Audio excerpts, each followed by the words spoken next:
अंधेरी और ठंडी रात थी।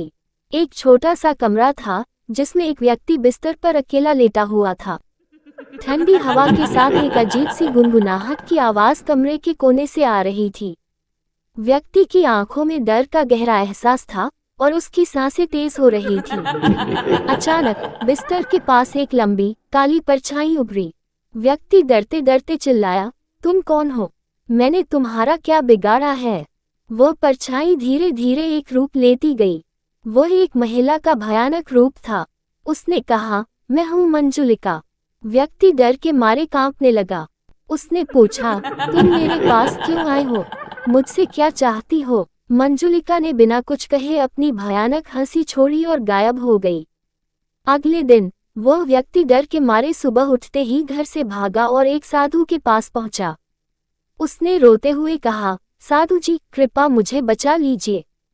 मेरे घर में एक भूतनी है, वह मुझे मार डालेगी। साधु ने उसकी बात सुनी और कहा, चिंता मत करो, आज रात मैं तुम्हारे घर आऊंगा और उस आत्मा को मुक्त कर दूंगा। रात होते ही साधु उस व्यक्ति के घर पहुंचा।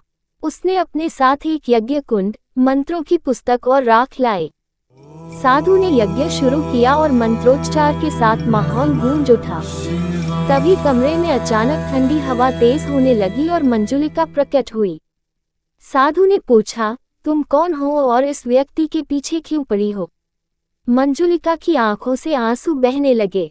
उसने रोते हुए कहा, मैं एक साधारण लड़की थी और तुम मेरे गुनहगार हो। वह व्यक्ति सहम गया। मैंने क्या किया है? मुझसे दूर रहो, उसने कांपते हुए कहा। मंजुलिका ने अपनी भयानक आंखों से उसे घूरते हुए कहा, तुम्हारे कारण मेरी जिंदगी बर्बाद हुई। तुम मेरे चाचा हो जिसने मुझे धोखा दिया।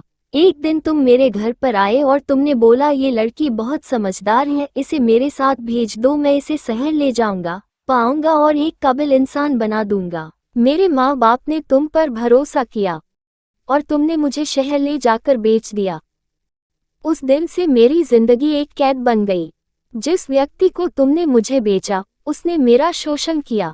जब मैंने भागने की कोशिश की तो उसने मुझे मार डाला। अब मैं तुम्हारी जिंदगी बर्बाद करने आई हूँ। वह व्यक्ति अब सन्न रह गया। उसे अपने पुराने गुनाह याद आ गए। उसने डरते हुए कहा, मैंने गलती की थी, मुझे माफ कर दो। मंजुलिका, बदला लेने से तुम्हें शांति नहीं मिलेगी, तुम्हें अपने दर्द को छोड़ना होगा। ये व्यक्ति अपने गुनाहों का प्रायश्चित करेगा।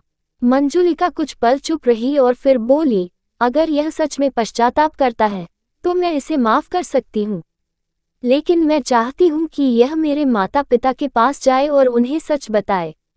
वह व्यक्ति रोते हुए बोला, मैं ये करूँगा, मुझे माफ कर दो। साधु के मंत्रों और व्यक्ति के पश्चाताप ने मंजुलिका की आत्मा को शांति दी। वह धीरे धीरे धुएं में बदलकर गायब हो गई।